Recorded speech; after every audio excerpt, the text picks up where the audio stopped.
ای نام تو بهترین سرآغاز، به نام تو کی نامه کنم باز.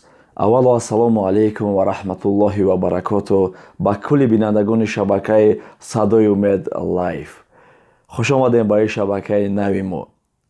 شاید که بسیاری ها هر خیل فکرها کنند ما بهر مخلصان خود، بهر تماشابینان خود یک شبکه دیگر آماده کردیم. انا همین شبکه با نام صدای امید لایف.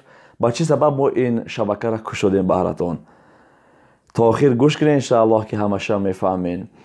بسیاری از برادران خواهش کردند که قاری بچه‌ها قطعی هر یک کدامش قطعی صحبت کن و فلان قاری ها را دعوت بکن تا اینکه ما معلومات درباره قاری ها بدونیم و نشیدها بخونن، آیت ها بخونن، هر یکی آنها قطعی سوال و جواب ها کن و خواهش میکنیم که بیگون فیلم بگی که ما در اون فیلم اشتراک کنیم.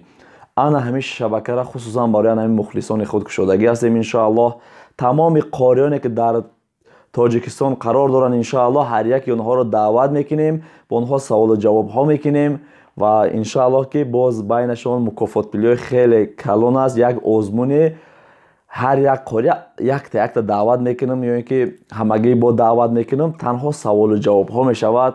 مکافات پولی خیلی کلان به قاری انشاءالله که هدیه میکنیم. ای همین سبب در شبکه آبونه شوین برادرای عزیز که همش در همین شبکه صدای امید لایف میشود.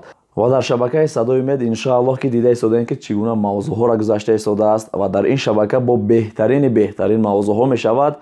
ما باور دارم که با دستگیری شما همین شبکه‌مون از شبکه صدای امید دیده شاید که گذرد با خواست خداوند. نه که ما باور دارم که مخلصا خیلی زیاد هستند، دستگیری میکنند. می نداریم از همه شما که در هر یک جای شبکه آماده میکنیم دستگیری میکنین و آبونه میشوین. نه که ما انشاءالله حرکت میکنیم که از این شبکه منفعت خیلی کلانی برای شما و برای ملت خمان، برای وطن خمان برسه. این کارهای ما همش انشاءالله به خاطر الله، به خاطر وطن عزیزمون و به خاطر کل تماشابینان است که بسیاری ها میگویند که این در بیزنس کانال گذاشته یا اینکه نفست زیاد شده است. نه برادر جان، من یعنی که با زبان روسی که گویم اسپید نمیکنم در یک شبکه ما همه خواهشای شما رو اجرا کنم. از همین سبب این همین شبکه رو آماده کردیم صدای امید لایف برای همین کلی مردمی که با ما هستند، ما رو دستگیری میکنن و چه خواهشایی دارد انشاءالله که ما خواهشاتون رو اجرا میکنیم. در این شبکه بهترین فیلم ها با مخلصان میشود و انشاءالله که تمام قاریان رو دعوت میکنیم، هم سوال و جواب ها میکنیم و از کجا بودن و از کجا نبودنشون رو معین میکنیم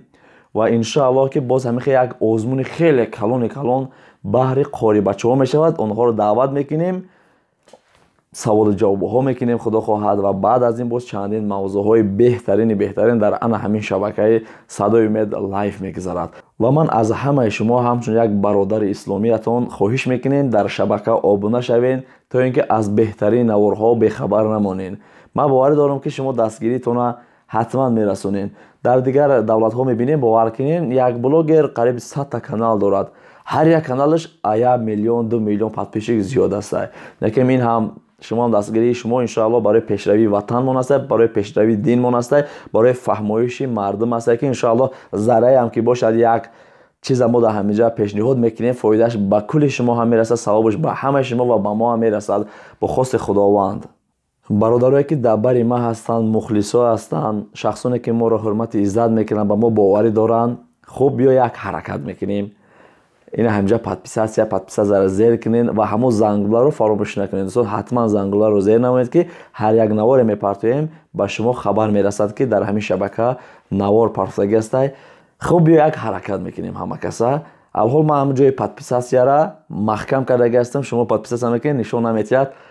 شاید بعد از یک ماه پس هوی میکنیم که چقدر پادپیشی، چقدر مخلص، چقدر ما رو دستگیری کرده هستن. انشاءالله که میبینیم. چه گفتین دوستان عزیز؟ انشاءالله بهترین نوارها رو براتون پیشنهاد خواهیم کرد و هر قاری را که میخواهیم که ما بیارم در نظم مثال صحبت آزاد گذارونیم و نشیدها خوانند و آیت ها خوانند، در کامنتر نویسین. همین کامنتر دا ما یک دعوت میکنیم انشاءالله با اونها صحبت آزاد میگذارم، نشید خوانی و قرائت خوانی میشود و باز انشاءالله بهترین آزمون میگذرد. حتما در شبکه آبونه میشیم.